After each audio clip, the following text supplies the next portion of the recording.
land of captivating contrasts, where ancient traditions seamlessly blend with cutting-edge technology. From bustling metropolises to serene countryside, this island nation continues to attract and enchant visitors from all around the globe. Japan's influence has spread worldwide through various channels. The gaming industry, video games accounted for the majority of Japan's content exports in 2022. Anime's impact on popular culture is undeniable, influencing everything from fashion to filmmaking. Japan's technological prowess is another significant attraction. Japan's spiritual landscape is equally impressive. Boasting over 80,000 Shinto shrines and 77,000 Buddhist temples, these sacred spaces offer visitors a chance to immerse themselves in Japan's rich spiritual traditions. It's no wonder then that Japan is expected to see a record-breaking over 40 million tourists in 2025. While Tokyo, Kyoto, and Osaka remain top destinations, offering a mix of high-rise buildings, delicious cuisine, and vibrant nightlife, there's so much more to explore. Japan boasts 26 World Heritage Sites and natural wonders that often go overlooked, including its majestic mountains. The mountains of Japan are more than just geographical features. They are central to the country's identity, religion, and aesthetic. For centuries, mountains have been a place of worship and reverence all over Japan. Many believe these mountains house gods and spirits, and climbing them was once seen as an act of devotion and pilgrimage. Mount Fuji, in particular, has been sacred for centuries. In 2013, it was officially recognized as a UNESCO World Heritage Site, not for its beauty alone, but because of its cultural and religious importance. However, it is not just Mount Fuji that is culturally significant. Many ancient paths, such as the Kumano Kodo, have been vital pilgrimage routes for thousands of years. Dating back to at least the 10th century during the Heian period, these series of 7 different trails were originally used for emperors, samurai, and commoners who undertook spiritual journeys to one of the 3 grand shrines of Kumano.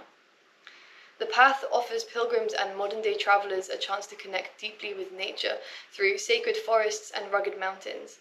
It's no wonder this place was also designated a UNESCO World Heritage Site, one of only 2 pilgrim routes to be given this title, the other being the Camino de Santiago, the Walk of St. James. During the Edo period, from 1603 to 1868, there were 5 main roads connecting Edo, modern-day Tokyo, to Kyoto. One of these is the Nakasendo, meaning Central Mountain Road. This was once a key transportation route, as it facilitated trade, political communication, and the movement of people. The route was used by merchants, samurai, feudal lords, and commoners, widely contributing to the economic and political cohesion of the Edo shogunate. This led to several post towns being established, such as Magome and Sugamo, which have been carefully preserved and restored to accommodate travelers, provide food and lodging. The journey along the Nakasendo inspired artists, poets, and writers. Furthermore, the mountainous landscape played a crucial role in Japanese warfare and strategy, through the advantage of high ground, whilst the forest provided mobility and allowed for ambushes. 75% of Japan is mountains, each with unique scenery, cultural significance, and tranquility that many travelers miss. So if you're planning a trip to Japan, consider exploring the path less traveled and finding a richer, more peaceful experience than what you'll find on the crowded trails of Mount Fuji. If you want to go on a proper adventure in Japan, then you have to go a little bit further than the places you see trending on Instagram. And this really isn't difficult. Japan has some of the best public transport in the world, with trains connecting most of the country. You'll find yourself in places tourists rarely go, and as such you'll have a lot of curious or confused faces staring at you. I would just bow my head slightly and move on. Some people will try to speak English to you, others in Japanese, which is nice to try and practice, and some will offer you gifts. I've been given bottles of water, bottles of green tea, trail mix, and a torch, which came in pretty handy. My friends have been gifted sweets, burgers, grapes, and more trail mix. And often this is completely unprovoked. I'm just chilling here, making some noodles in shorts and a top, and this guy just comes up to me and gives me a couple of green teas. And I think what he was saying is like, "Are you not cold?" And I was like, "No, I'm hot." But the sun has gone in, and a few seconds later there's thunder, and I'm really hoping there's a thunderstorm because that's so exciting. People will just see you and come over to give you something. Kindness for the sake of being kind. During your exploration, you'll find yourself in the immense gaze of snow-capped mountains or in forests of bamboo reaching up to the sky. You're transported to places seemingly untouched by humans, to hills and valleys so green and lush. Then you'll see a bench or a bridge or a stone Buddha, and you're reminded of the other lives that have passed the same way as you. You'll find countless Shinto shrines along your explorations, as the religion is deeply connected to nature and view forests and mountains as sacred places. The shrines are visited to pay respect to kami, the spirits inhabiting nature and other things. I always love seeing a shrine when I go on a hike. It is a reminder of our mortality, and for me, a reminder to be grateful. When you set out with no expectations, you have no idea what it is you'll discover. Whether an abandoned campsite on the edge of a river or an entire temple complex on the top of a mountain, there's no end to the wonderful sights and views you will come across. I've gone on hikes and found myself deafened by the sound of waterfalls or overlooking stunning lakes as I romp through ski fields. And it's not just the incredible hikes you can do in these rural areas. You'll come across villages and towns that nestle into the surroundings, and it's here you can find cafes selling delicious coffee and ice cream, the owners delighted and a little shocked to find themselves serving gaijins. Another positive is that these trails have very few people climbing them.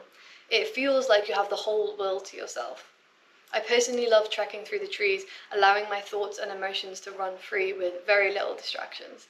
I'm able to not only develop my mindfulness, but my confidence too, as you have to be self-reliant. It's no surprise that hiking provides stress relief, since the physical exertion and tranquil environment helps to reduce cortisol levels. And then there's Fuji, a huge shadow bearing down on you. You can't escape it. It's thrilling.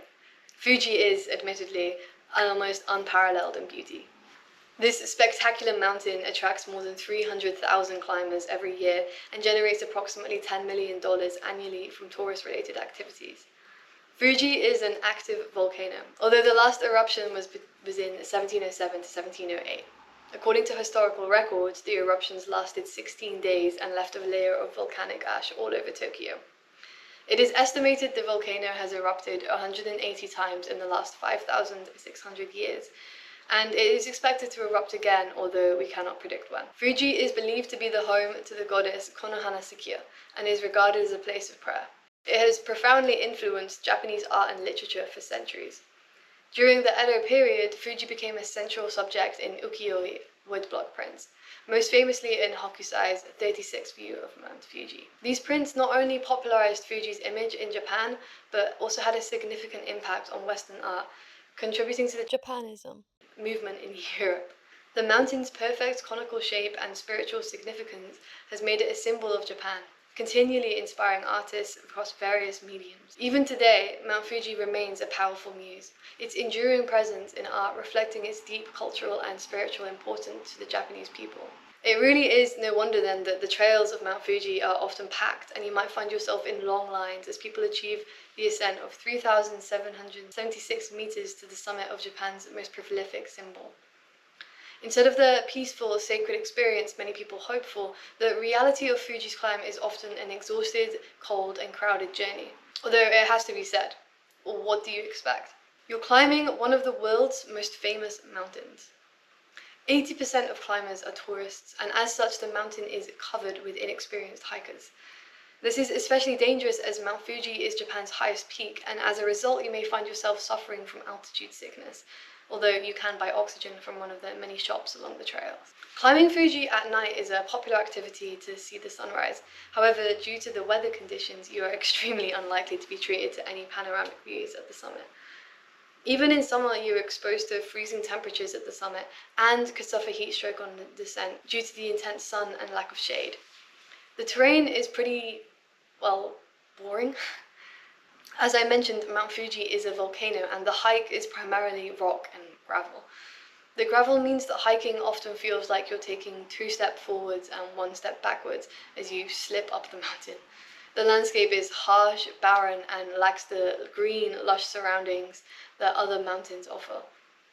The climb is often just a series of switchbacks, which can make it very, very, very repetitive. It's steep and incredibly exhausting.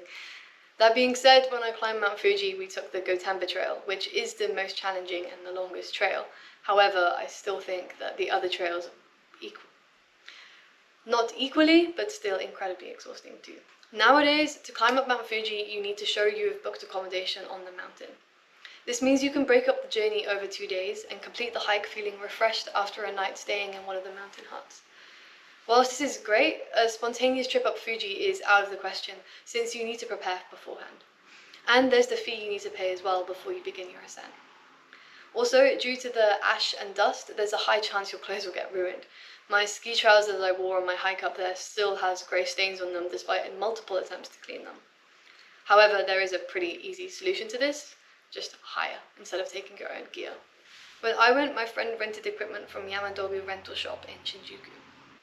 Also, you don't have to be an experienced hiker to climb up Mount Fuji.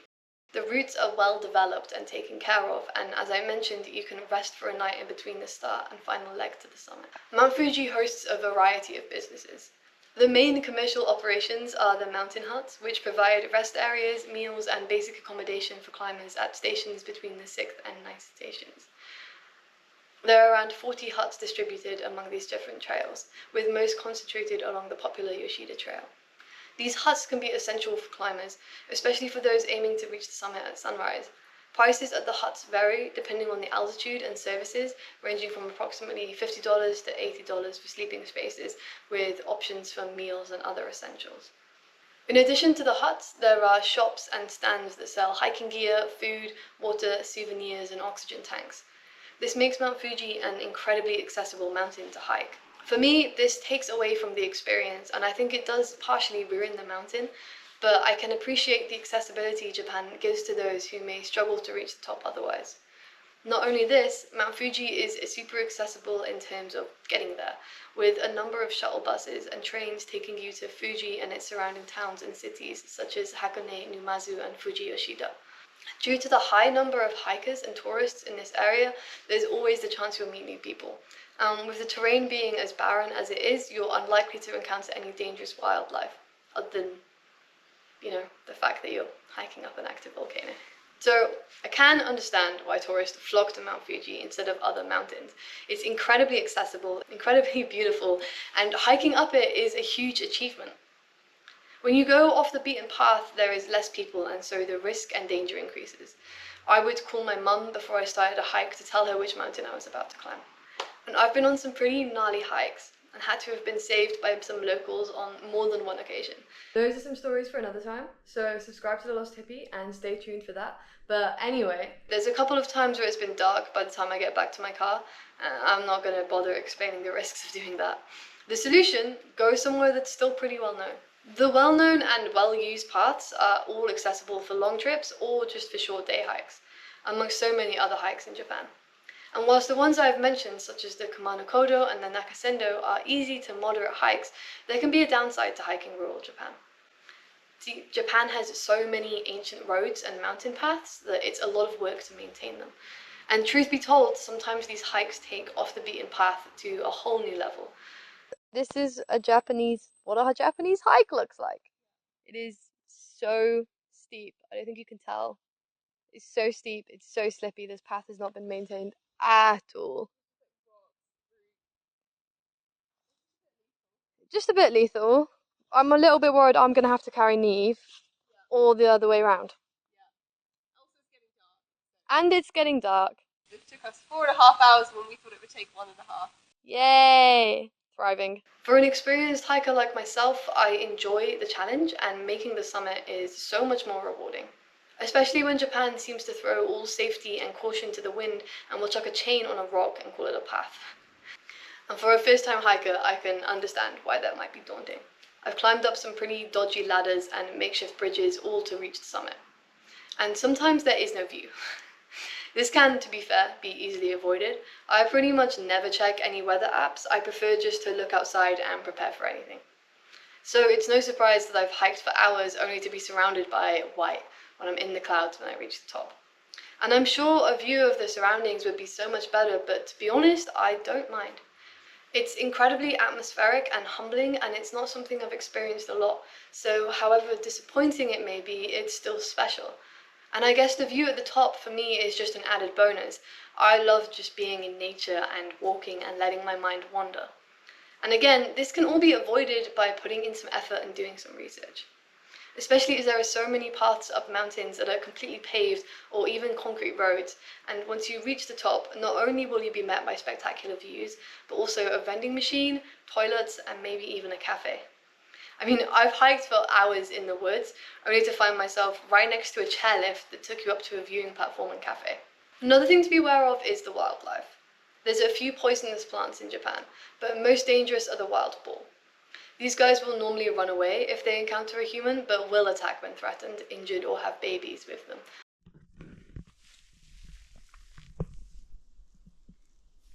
Inoshishi. That's wild boar. I don't know if I want to go any further. Not by myself. Not without a bear bell.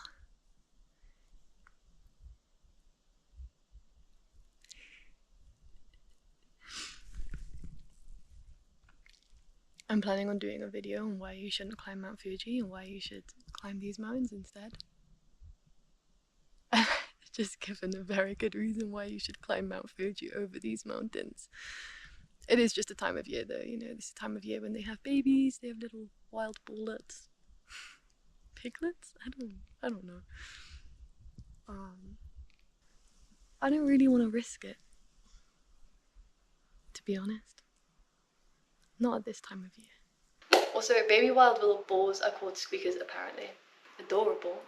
And however cute their name may be, let's not forget that they are cleverer than dogs, have tusks and a strong bite, and can do some damage. I'm not trying to scare you, I'm just trying to make you aware, as I myself had no idea. There's also a chance you'll encounter Asiatic black bears or brown bears in Hokkaido. I've never encountered one, however a couple of my friends have. In their cases, the bears just ran away. It's always a good idea to take a bear bell with you when you're going on a hike in Japan, just to make sure that all the animals are aware of your presence. Hornets are also a potential danger. No, Uzuzemibashi.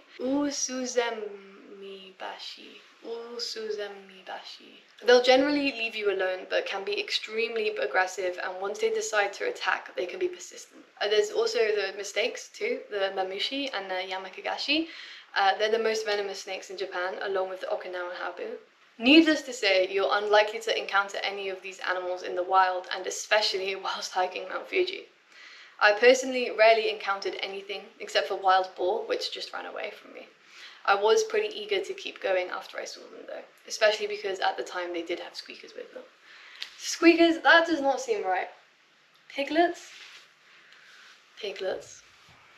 On my hikes, I've seen snakes, I don't know if they were the poisonous kind, crabs, a tanuki once, and a red squirrel that ran straight past me. So yes, the wildlife can be dangerous, but just don't do anything stupid and keep your wits about you and you should be fine. This is coming from someone who didn't even know bears existed in Japan. Like I said, there's a few poisonous plants in Japan. They look pretty similar to the rest of the other plants. At least a photo of the two that my friend showed me did. Did I have any problems? No, because I don't normally go around eating leaves when I go on a hike, so I think you'll be okay too.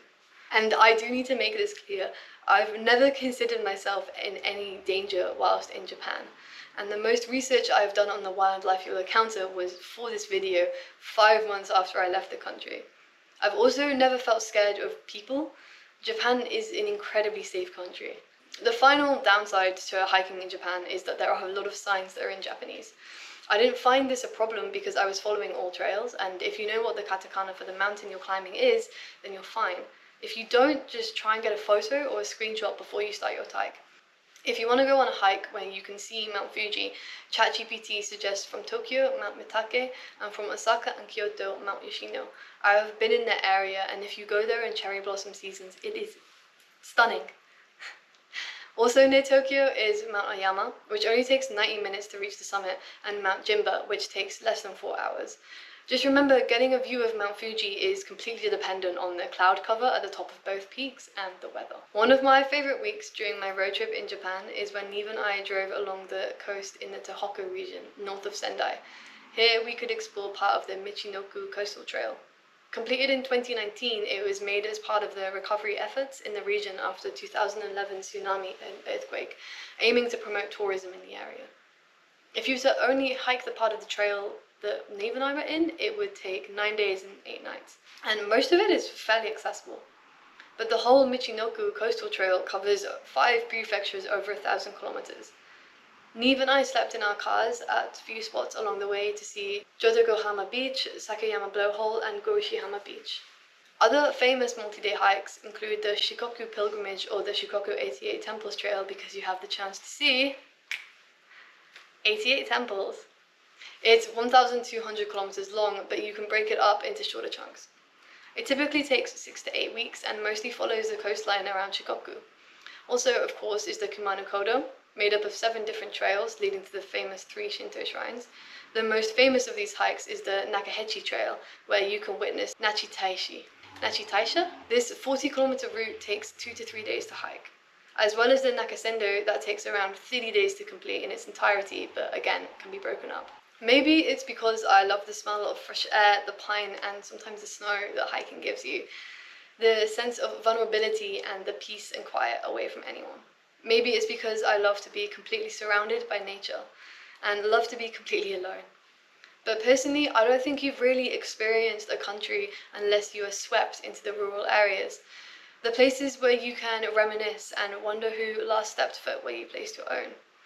I have experienced the true beauty of Japan, and I want everyone to experience it too.